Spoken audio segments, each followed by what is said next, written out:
স্বাগত আপনাদের সর্বজনীন স্বাস্থ্য সুরক্ষা নিয়ে আমাদের আয়োজনে। আজকে আমাদের আয়োজনের অন্যতম যে বিষয়টি যেটা নিয়ে আমরা আজকে আলোচনা করব সেটি হচ্ছে স্বাস্থ্য খাতে অর্থায়ন। আজ এই বিষয়টি নিয়ে আলোচনার জন্য আমাদের সঙ্গে উপস্থিত আছেন ডক্টর রুমানা হক, ঢাকা বিশ্ববিদ্যালয়ের অর্থনীতি বিভাগের অধ্যাপক।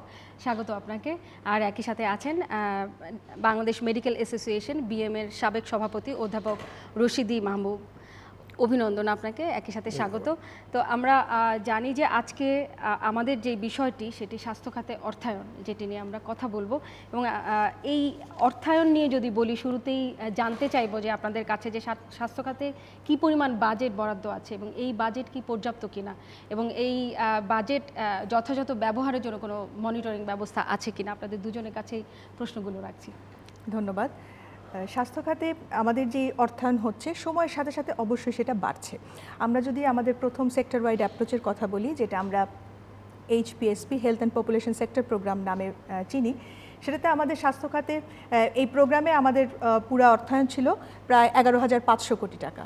কিন্তু আমরা যদি আমাদের তৃতীয়, যেটা থার্ড সোয়াপ সেক্টর ওয়াইড অ্যাপ্রোচের কথা বলি, এই প্রোগ্রামটা HPNSDP নামে পরিচিত, এটার জন্য কিন্তু আমাদের 57,000 কোটি টাকা অর্থ বরাদ্দ দেওয়া হয়েছিল 5 বছরের জন্য। সুতরাং প্রায় 5 গুণ আমাদের অর্থায়ন বেড়েছে প্রথম যেই হেলথ সেক্টর প্রোগ্রামটা ছিল সেটা থেকে তৃতীয় হেলথ সেক্টর প্রোগ্রামে। এই অ্যাবসলিউট অ্যামাউন্টে অর্থ যদিও বেড়েছে, কয়েকটা বিষয় একটু আমি আমাদের খেয়াল করার জন্য অনুরোধ করব যে আমাদের কিন্তু জিডিপির যে অংশ, সরকারের যে স্বাস্থ্য ব্যয়টা জিডিপির অংশ হিসাবে কিন্তু খুবই কম। আমাদের সরকারি আয় যেই পরিমাণে বাড়ছে বা জিডিপি যে অনুযায়ী বাড়ছে, আমাদের স্বাস্থ্য খাতে কিন্তু 1%-এরও কম সরকার ব্যয় করছে জিডিপির। আর যদি আমরা টোটাল হেলথ এক্সপেন্ডিচারের কথা বলি, তাহলে আমাদের টোটাল হেলথ এক্সপেন্ডিচার, যেটা জনগণও এখানে অংশগ্রহণ করছে, সরকার অংশগ্রহণ করছে, সেটা কিন্তু আমাদের জিডিপির মাত্র 3.5%। সুতরাং জিডিপিতে আমাদের সরকারের যে স্বাস্থ্যসেবার ব্যয়টা খুবই কম। আর যদি আমরা ministry of health and family welfare, স্বাস্থ্য মন্ত্রণালয়ের দিকে তাকাই, তাহলে আমরা দেখব যে কয়েক বছর আগেও কিন্তু আমাদের টোটাল যে ন্যাশনাল বাজেট হতো তাতে স্বাস্থ্য খাতে প্রায় 6% বা 6.5% স্বাস্থ্য খাতে ব্যয় করা হতো। কিন্তু এখন সময়ের সাথে সাথে দেখা যাচ্ছে যে এটা প্রায় 4 বা 4.3%-এ নেমে এসছে। সুতরাং অর্থ মন্ত্রণালয় থেকে স্বাস্থ্য মন্ত্রণালয়ে যে অর্থ ছাড় দেওয়া হচ্ছে সেটা কিন্তু সময়ের সাথে সাথে কমছে। আপনি আরেকটা বিষয় বলেছেন যে এই অর্থটা কি আমরা সঠিকভাবে ব্যবহার করতে পারছি কিনা এবং এটার মনিটরিং ব্যবস্থা। এখন শুধু অর্থ আমাদেরকে দিলেই হবে না, অর্থটাকে সঠিকভাবে যথাযথভাবে ব্যবহার করতে হবে।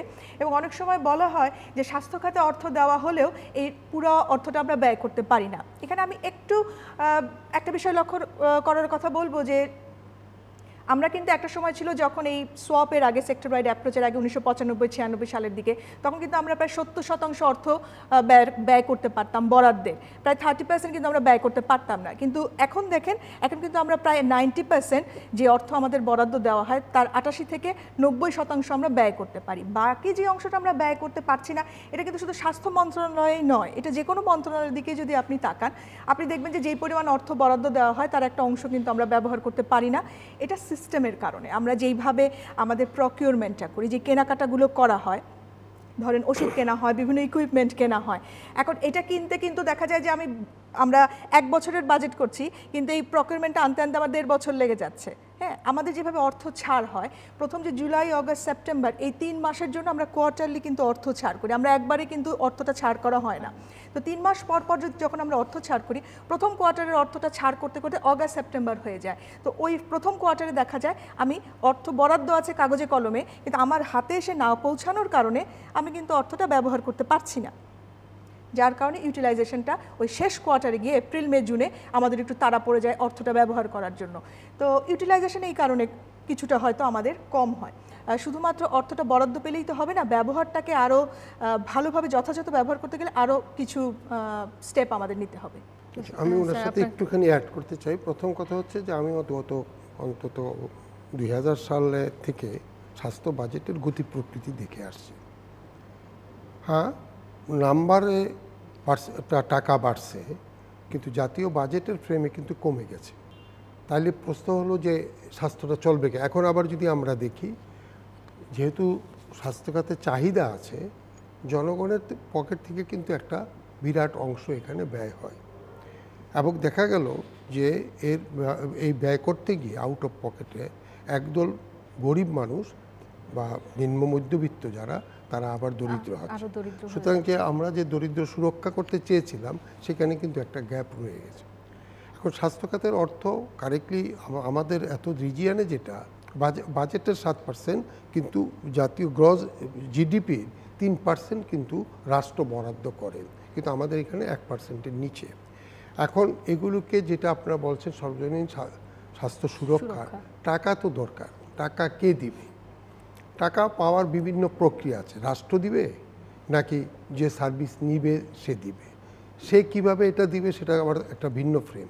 কিন্তু আমরা যেটা মনে করি যে বঙ্গবন্ধুর আমল থেকে আমরা জেনে আসছিলাম যে স্বাস্থ্যটা রাষ্ট্রের দায়িত্ব এবং সেখানে রাষ্ট্র এটা ম্যানেজ করবে। এখন আমরা এখানে অনেকগুলো প্রশ্ন চলে আসছে যে টাকা দিলেই কি হয়ে যাবে, আবার দেখা যাচ্ছে যে টাকা দেওয়ার পরেও কিন্তু অনেক জায়গায় এই কাজগুলো সম্ভব হয় না। এটার একটা বাজেট, একটা ম্যানেজমেন্টের একটা ব্যবস্থা আছে। এখন বাংলাদেশে দেখা যায় যেটা এর আগেও আমাদের প্রশ্নে চলে আসছে, সেটা হলো যে টাকা থাকলেও ব্যয় হচ্ছে না। ব্যয় না হওয়ার কিন্তু কারণ আছে, এবং ব্যয় হলেও সেটা অন্যভাবে ব্যয় হচ্ছে, এই পারপাসে হয়তো হয় না। বাংলাদেশের যেটা আমরা দেখেছি স্বাস্থ্য খাতের কতগুলো পিকুলিয়ারিটি আছে। ইনফ্রাস্ট্রাকচার ডেভেলপমেন্ট এরা করতে খুব ভালোবাসে। একইভাবে দেখা যায় যে প্রকিউরমেন্টটাও মানে কেন্দ্রীভূত হয়ে থাকাতে প্রয়োজন আছে কি না আছে কেন্দ্রের থেকে এগুলো করে দেয়।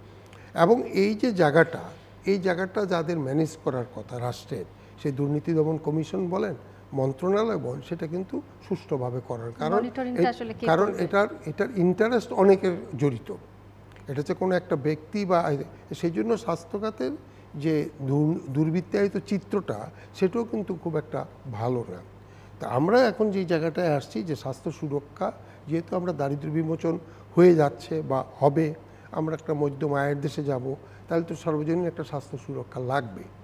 কারণ সেখানে সেই স্বাস্থ্য সুরক্ষাটা কীরকম হবে, স্বপ্নটা কী, সেই স্বপ্নটা কি যার যার চাহিদা মতো সে কি চিকিৎসা নিতে পারবে? সেই নিতে পারলে যে খরচ পড়বে সেই খরচটা কোত্থেকে আসবে, সেটা কিন্তু আমরা এখনও ভেগ রয়ে গেছি যেটা কিভাবে আসে। যদিও বাংলাদেশ সরকার টাঙ্গাইলে একটা প্রজেক্ট নিয়েছে, সেটা হচ্ছে দরিদ্রদের স্বাস্থ্য সুরক্ষার একটা কর্মসূচি। সেখানেও গিয়েও এগুলো কিন্তু আপনার জটিলতাগুলো করে একটা স্ট্রেট জায়গায় যে আসবে তা না। এর কিছু অভিজ্ঞতা থাইল্যান্ডে আছে, কেরালাতে আছে, তাদের কতগুলো এই ধরনের প্রকল্প আছে। সেই প্রকল্পে ওরা কিন্তু চিকিৎসা সেবার একটা পর্যায়ে দিতে পারে, কিন্তু উচ্চ প্রযুক্তির যে চিকিৎসা সেটা কিন্তু আবার আরেকটা ভিন্ন মডেলে যাবে। তা আমাদের কিন্তু রাষ্ট্রীয় পর্যায়ে নীতি নির্ধারকদের প্রথম মানে দিগদর্শন দিতে হবে তারা কতটুকু চায় জনগণের জন্য দিতে। কারণ তারা যেটা পলিটিক্যাল কমিটমেন্ট আর কার্যকরী কমিটমেন্ট কিন্তু এক হয় না। কারণ পলিটিক্যাল কমিটমেন্ট মেঠো বক্তৃতায় অনেক কিছু বলে, যেমন সরকারি হাসপাতালে চিকিৎসা ফ্রি, কিন্তু আজ পর্যন্ত সরকারি হাসপাতালে কেউ বিনা পয়সায় চিকিৎসা পেয়েছে এরকম লোক বোধহয় খুঁজতে হবে। তাই আমার প্রশ্নটা হচ্ছে সরকারের কমিটমেন্টটা কিন্তু আগে প্রয়োজন, যে তাদের এখানে অবজেক্টিভটা কী এবং সেটা পরিষ্কার করে জনগণকে অবহিত করুন, তারপরে সেটাকে নিয়ে যদি আমরা প্ল্যান করি তাইলে অর্থনয়নটা আরও স্পষ্টভাবে করা যাবে। আমি যদি স্যারের সাথে একটু যোগ দিই যে সর্বজনীন স্বাস্থ্য সুরক্ষা এই বিষয়টাকে একটু ভেঙে বললে আসলে দেখা যাচ্ছে যে আমরা এখানে তিনটা বিষয়ের কথা বলছি। একটা হলো কভারেজ, অর্থাৎ সবাইকে স্বাস্থ্য সুরক্ষাটা দিতে হবে সবার জন্য। আরেকটা হচ্ছে কোয়ালিটি, শুধু সেবা দিলেই হবে না, সে মানসম্পন্ন সেবা দিতে হবে। আর 3 নাম্বার যেটা আমরা বলছি যে এটা যেন ফিনান্সিয়াল হার্ডশিপটা না হয়, অর্থাৎ সবার জন্য আমাকে মানসম্পন্ন স্বাস্থ্য সেবা দিতে হবে একটা অ্যাফোর্ডেবল প্রাইসে। কিন্তু আমাদের দেশে যেটা হচ্ছে এখন আমাদের যেই পার ক্যাপিটা হেলথ এক্সপেন্ডিচার গড় যে স্বাস্থ্য খাতে আমরা ব্যয় করছি সেটা $27, কিন্তু এই $27 মধ্যে সরকার কিন্তু দিচ্ছে $6 আর 63% অর্থাৎ প্রায় $19 কিন্তু জনগণ তার পকেট থেকে দিচ্ছে। এর কারণে যেটা হচ্ছে যে জনগণের উপর একটা চাপ পড়ছে, যখন হঠাৎ করে তার একটা নন কমিউনিকেবল ডিজিজ, যে অসংক্রামক রোগ হতে পারে যেমন diabetes, hypertension, kidney disease, cancer, এই ধরনের যখন একটা সমস্যা হয়, যখন তাকে সারা জীবন সেই স্বাস্থ্যসেবার ব্যয়টা বহন করতে হয়, এই পরিমাণ কিন্তু তার প্রিপারেশন নাই। তার কিন্তু আমাদের দেশে পুলিং মেকানিজম নাই যে আমি আগেই একটা প্রিপেমেন্ট মেকানিজমের মাধ্যমে, যেমন ইন্স্যুরেন্স বা এইভাবে আমি টাকাটা আগেই আমি এক জায়গায় জমা করব, যেন যখন আমরা অসুস্থ হব সেখান থেকে আমরা খরচ করতে পারি। সুতরাং এইটা একটা বিষয় যে আমাদের ইন্স্যুরেন্স কিন্তু আমাদের দেশের অনেক কম। স্যার একটা উদাহরণ দিয়েছেন যেটা স্বাস্থ্য সুরক্ষা কর্মসূচি, এটা শুরু হয়েছে টাঙ্গাইলে। স্যার যেটা বলছিলেন যে আমরা যখন এই ধরনের ইন্স্যুরেন্সের কথা বলবো, যে সরকার কিন্তু এখন এই এসএসকেতে অর্থায়ন করছে, যে দরিদ্রদের হয়ে সরকার প্রিমিয়ামটা দিয়ে দিচ্ছে, কিন্তু আমাদের যারা ফর্মাল সেক্টরে কাজ করছেন তাদেরকে আমরা কিভাবে ইন্স্যুরেন্সের আওতায় নিয়ে আসবো এবং তাদের মধ্যে একটা সলিডারিটি, ওই কনসেপ্টটা নেওয়া যে আমি আজকে এই পুলে টাকা দিচ্ছি, ইন্স্যুরেন্সের প্রিমিয়াম দিচ্ছি, কিন্তু আমি অসুস্থ না হলেও আমার প্রতিবেশী যদি অসুস্থ হয়, একজন দরিদ্র কেউ যদি অসুস্থ হয়, তার জন্য কিন্তু এই টাকাটা ব্যয় করা হবে। এই ধরনের একটা মানসিকতা যখন আমাদের তৈরি হবে, তখনই কিন্তু আমরা ইন্স্যুরেন্সের দিকে যেতে পারবো। আর ইন্স্যুরেন্সের কথাটা শুনলে মনে হয় যে হ্যাঁ, এটা হয়তো আমরা থাইল্যান্ড করেছে, ইন্ডিয়া করেছে বা ভিয়েতনাম, অনেক দেশ করেছে, আমরাও কেন যাচ্ছি না। অবশ্যই আমাদের যেহেতু সরকারের একার পক্ষে এই বিপুল পরিমাণ অর্থায়ন করা সম্ভব না, যেহেতু এখন আমাদের নন কমিউনিকেবল ডিজিজ আছে, আমাদের দরিদ্র জনগোষ্ঠী আছে, আমাদের বৃদ্ধ একটা গ্রুপ আছে, হ্যাঁ, শিশুরা আছে, সবার জন্য স্বাস্থ্যসেবা দেওয়া, সংক্রামক অসংক্রামক ব্যাধির প্রোটেকশন দেওয়া এবং সেই সাথে প্রিভেন্টিভ অ্যাক্টিভিটিস এগুলো চালনা করা, যে বিপুল অর্থ প্রয়োজন সরকারের একার পক্ষে সম্ভব নাও হতে পারে। এখন ইনোভেটিভ কিছু ফাইন্যান্সিং মেকানিজমের কথা এই জন্য আমরা বলে থাকি, তার মধ্যে ইন্স্যুরেন্স একটা, হ্যাঁ, কিন্তু এটার জন্য আমাদের সাপ্লাই সাইডটাকেও ডেভেলপ করতে হবে, যে আমরা কি আসলে প্রস্তুত আছি কিনা। যে আমাদের যেমন প্রাইভেট সেক্টর, একটা বড় প্রাইভেট সেক্টর আছে যেটা আনরেগুলেটেড, হ্যাঁ, এদেরকে কি আমরা দায়িত্ব দিব যে তারাও এই স্বাস্থ্যসেবাটা দিতে পারবে এই বিমার আওতায়, নাকি শুধু আমরা সরকারি হাসপাতালগুলোর কথা বলবো? যদি আমরা শুধু সরকারি হাসপাতালগুলোর কথা বলি, তাহলে তারা কি প্রস্তুত আছে? হঠাৎ করে সবাইকে যদি আমরা ইন্স্যুরেন্সের আওতায় নিয়ে আসি, তারা কি ওই সবার জন্য সেই সেবাটা দেওয়ার জন্য প্রস্তুত? সেই পরিমাণ ডাক্তার, নার্স বা আরও যেই সাপোর্ট সিস্টেমগুলো লাগে আমাদের, সেগুলো আছে কিনা?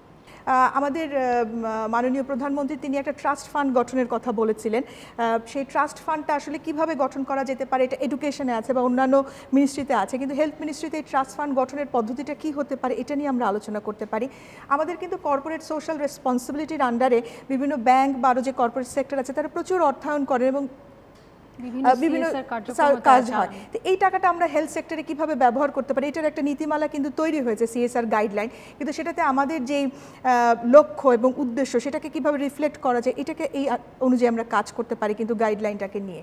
পাবলিক প্রাইভেট পার্টনারশিপের কথা আমরা বলি, প্রাইভেট সেক্টরের রোলটাকে অস্বীকার করলে হবে না, যদিও আমাদের এটা আনরেগুলেটেড এবং একটা বড় একটা প্রাইভেট সেক্টর আছে, এদেরকে কিভাবে আমরা সরকারের সাথে পাশাপাশি কাজ করানোর ক্ষেত্রে কোলাবোরেশন করে বা পাবলিক প্রাইভেট পার্টনারশিপের মাধ্যমে তাদেরকে কাজে লাগাতে পারি, সেক্ষেত্রে একটা আমাদের কিন্তু নিয়ম দরকার, যে কিভাবে আসলে এই পাবলিক প্রাইভেট পার্টনারশিপটা হবে, কার কি রোল থাকবে, এরকম একটা স্ট্র্যাটেজি তৈরি করা দরকার।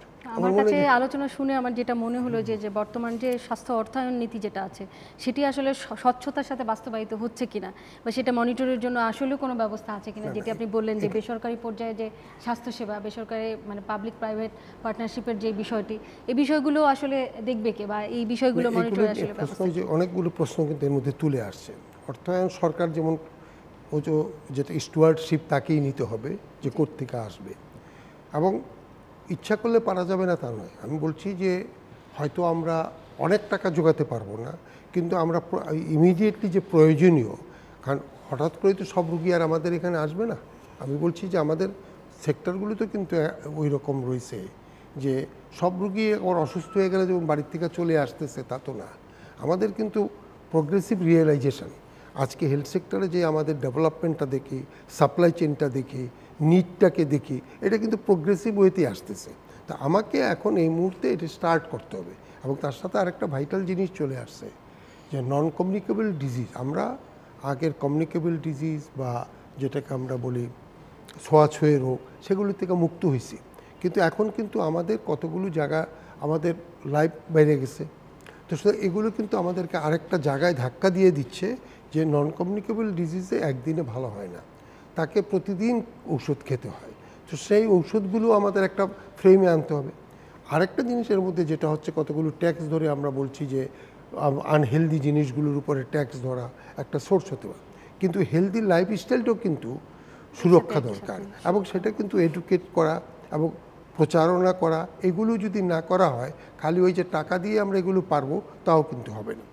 লাস্টে যেটা আসছেন, টাকা হলেই সব হয় না, এটা কিন্তু আবার নিশ্চিন্ত আপনি থাকেন। আমরা অনেক সময় মনে করি যে টাকা হলে সব হয়ে যাবে, তা না। টাকা হলে দুইটাই হতে পারে, বেটার ইউটিলাইজেশন কে make you a higher up, আর যদি আপনি বেটার ইউটিলাইজ না করেন তাহলে কিন্তু আপনি একটা গর্তে পড়ে যাবেন। তা আমাদের যেটা ধারণা যে সাইড বাই সাইড এগুলো সবটাই যেতে হবে, এবং this is the high time that we should start. যে জায়গাটা বলছিলেন যে বর্তমানের যে ফ্রেমটা, আমাদের চিকিৎসা ব্যবস্থা বা স্বাস্থ্য ব্যবস্থাটা অতিমাত্রা কেন্দ্রীয়করণ। আমাদের ইনস্টিটিউশনগুলো কিন্তু আমরা ডেভেলপ করিনি এই তদারকি করার জন্য। লোকাল গভর্নমেন্টগুলোকে, আজকাল রুরাল এরিয়াতে যদি একটা চিকিৎসালয় থাকে সেটা কিভাবে ফাংশন করবে তার দিকে, এগুলো কিন্তু আমরা করিনি। তো সুতরাং আমরা আবারও বলবো, চাহিদার ভিত্তিতে, ফাংশনিং করার ক্যাপাসিটির ভিত্তিতে এগুলো কিন্তু আমাদেরকে স্টার্ট করতে হবে। এবং এই স্টার্ট করতে গেলেও আমরা কতগুলো সমস্যা আমাদেরকে আগের থেকে দেখতে হবে। টাকার পরে আসবে আমার হিউম্যান রিসোর্সের ব্যাপার। হিউম্যান রিসোর্স কি আমার ওরকম আছে? আমার যে আজকে যদি আমরা বলি বাংলাদেশে 60-70 হাজার ডাক্তার আছে, ইজ ইট এনাফ? আমার এটা কিন্তু এনাফ নয়। আবার ডাক্তারের চেয়ে নার্স আছে কম, তারপরে গিয়ে তার চেয়ে আরও কম আছে গিয়ে এই আদার টেকনিক্যাল স্কিল গ্রুপগুলো। এইগুলোকে আপনাকে অ্যাড্রেস করে এই জায়গাতেও আপনাকে অর্থায়ন খরচ করতে হবে। এটা কিন্তু আপনার ওই ভিজিবল ফিল্ডের চিকিৎসাতে আসছে না। সুতরাং আপনাকে যেই জায়গাটা হচ্ছে ইনভেস্টমেন্ট অন হেলথ সেক্টর, এটা কিন্তু বিভিন্ন ফর্মে এসে লাগাবে। এখন আজকে আমরা বড় বড় প্রযুক্তিগত জিনিস নিয়ে আসলাম। প্রযুক্তিগত জিনিসগুলো কিন্তু সবার জন্য প্রয়োজন না। একটা মিনিমাম বেসটা যদি আমরা আগে দাঁড়া করাতে পারি, তারপরে হায়ারে যাইতে পারি। এখন আমরা কিন্তু ওই মিড স্টেজটাতে হয়তো আমার প্রাইভেট সেক্টরটা চলে আসছে, কিন্তু আবারও বলছি ওটা কিন্তু লাভের ফ্রেমে চলছে, ওরা কিন্তু প্রফিট বাঙ্কার এবং আনরেগুলেটেড। সুতরাং এইখানেও আমরা কিন্তু এখন পর্যন্ত একটা উপযুক্ত অথরিটি তৈরি করতে পারি নাই যেগুলোর কোয়ালিটি দেখে যাতে করেন। এর সাথে আমি একটা উদাহরণ দিই।